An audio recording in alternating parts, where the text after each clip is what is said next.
Hello YouTube students, my name is Vincent and today I want to take a look at solving polynomial equations. In particular, I want to look at the New York Regents problem. What is the solution set of the equation 3x to the fifth minus 48x is equal to 0? Now before we get started, I want to look at these two equations which I wrote over here. We have a difference of perfect squares. A squared minus b squared is equal to a plus b times a minus b. We also have this exponent law which states a to the b raised to the c power is equal to a to the b times c. Those two are going to really help us to solve this. So now, let's go ahead and get started. We need to ask ourselves, what common factor does 3x to the fifth and minus 48x have? What term are they both divisible by? Well, both of these terms are divisible by a 3x. This is the greatest common factor of 3x to the fifth and minus 48x.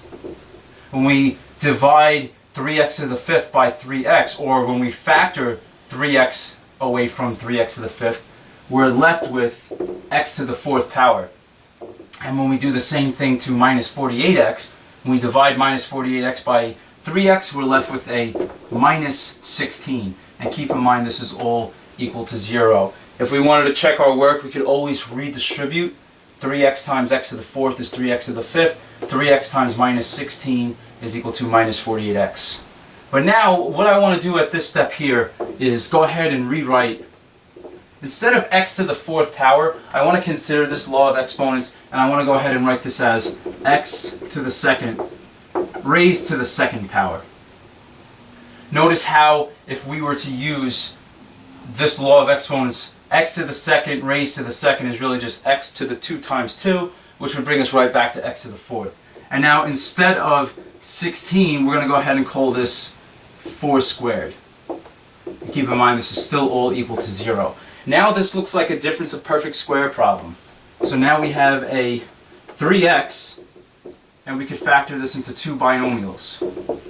And we have an x squared as our first term, plus 4, and an x squared minus 4.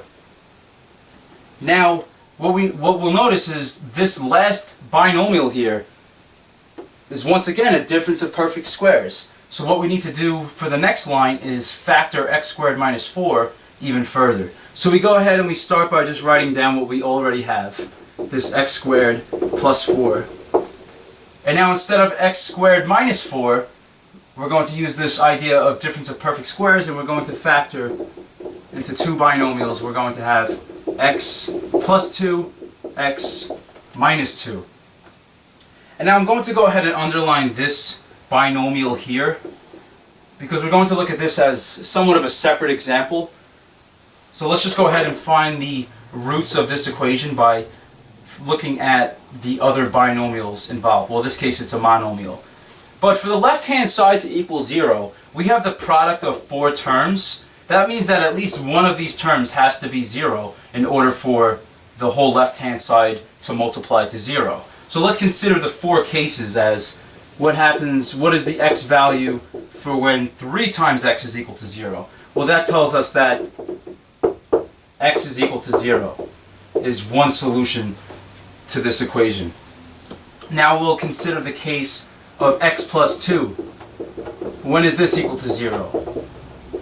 Well, we solve for this and we find that x equals negative 2 is another solution to this equation. And now we'll do this once more for x minus 2 equals 0. We add 2 to both sides, and we have that x equals 2 is also a solution.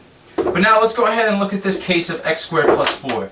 Let's find out what happens when we set x squared plus 4 equal to 0. So now we're going to solve for x by isolating it. We subtract 4 from both sides.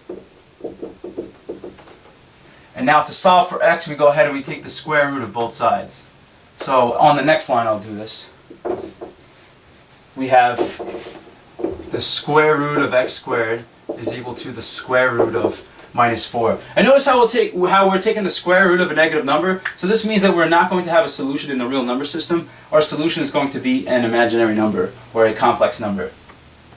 So when we evaluate the square root of minus 4, well, this is going to be equal to 2i. So what this tells us, when we take the square root of x squared, this is where we need to be careful. The square root of x squared, well, I went ahead and spoiled it, but the square root of x squared is actually equal to absolute value of x. It's not equal to x.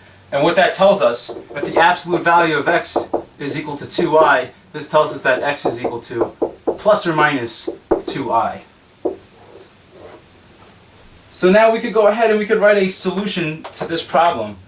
And let's go ahead and just write it in the form of a solution set. We have that our possible solutions are x equals 0, x equals minus 2, x equals positive 2.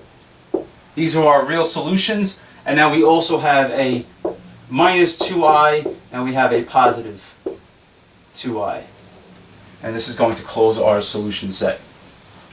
Okay, well, this is going to be the end of this problem as well as the end of this video. Thank you all for watching, and I hope that it was helpful.